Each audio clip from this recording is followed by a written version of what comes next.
Welcome, everybody, to an area round edition. Clint Brakebill, Kale, Steed of What We Learned Tonight. Playoffs. Man, we had some good games tonight, some tough games to see some of our teams bow out in.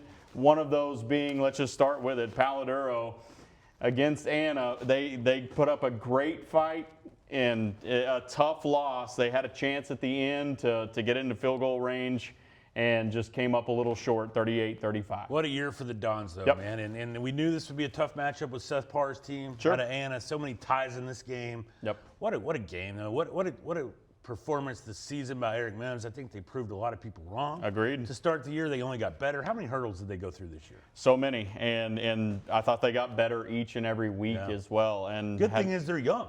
They are, and Deuce Reese had maybe his best game of the season in a loss tonight in the playoffs, and a lot to look forward from him next year. And now Darian Lewis moves on to college. They are, losing a big piece there, but they bring so much of this team back. Eric Mims Jr., we saw a lot from him, Deuce, and on both sides of the ball. They're going to be right back in this spot, I think, next year. Oh, completely agree. Completely agree. When you look at Class 4A Division I, CISD, man, they showed out. They did, man. 3-0. Yes. 6-0 if you look at it in the last 2 weeks. And when it starts with West Plains, guys, because the Wolves took care of business with Lampasas tonight. And congrats to them. We knew they would. We all had expected that. And then Canyon holding on against Brownfield, up 24-7, having to hold on late. But that sets up, Clint, what a big one next week, this West Friday. Plains Canyon playoff edition. That's going to be a lot of fun. West Plains Canyon, West Plains won that first one 39-13. This will be 7 o'clock at Happy State Bank, Black Friday, post-Thanksgiving. What a game that will be. And then Randall got it done today. They took care of Burnett, 24-14. Huge win for Dan Sherwood and his crew. They will now get your reward for that, Stephenville. Who clobbered Dumas 55-7. did. So a big win for Stephenville and a big test now for the Randall Raiders. In 3A Division II, Canadian Wildcats. We say it every year, Canadian doing Canadian things, they cruise past Coahoma. This was a game. It was 21-14 at half. Coahoma, the Bulldogs hung in there a little bit. They hit the deep ball on Canadian.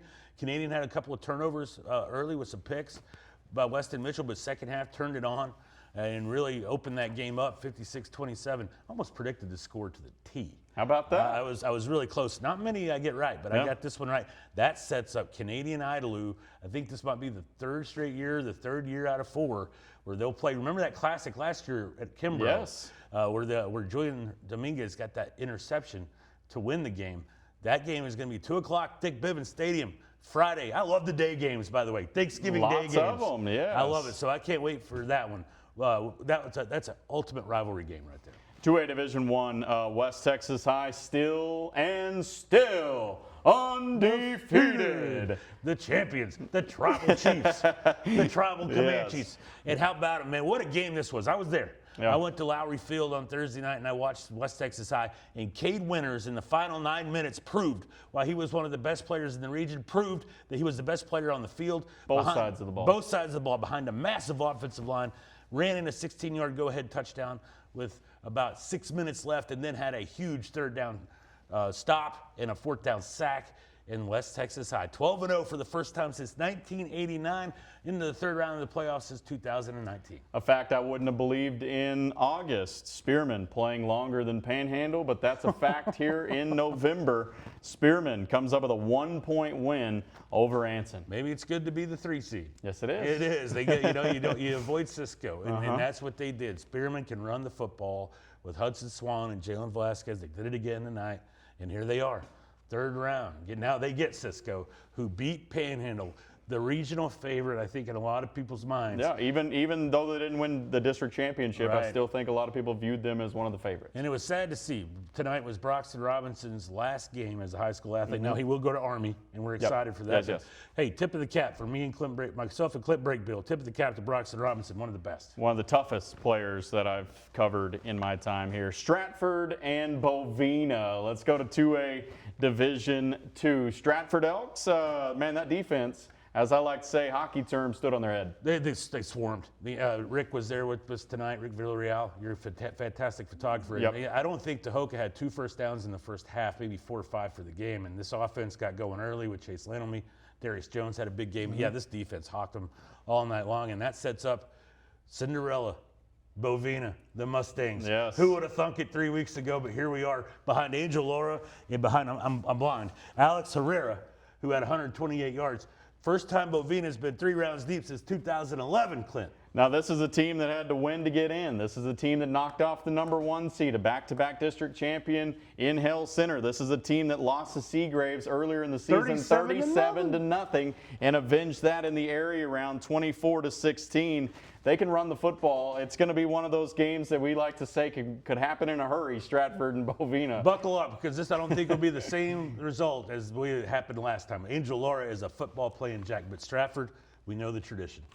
And we move to the Groover Greyhounds, also in 2A Division II, and they get a big win over Wink. This is a Wink team that I believe came in at 9-2 as well, right? And Yes. Groover looked like head and shoulders in this one above them. You talked to a lot of people going into this week, and this was the game of the night, supposed to be. This was a toss-em game. Who's going to win this game? A toss-up game. And Briggs Satterfield said, And he dominated this game. The Groover offense dominated 27-0 at half.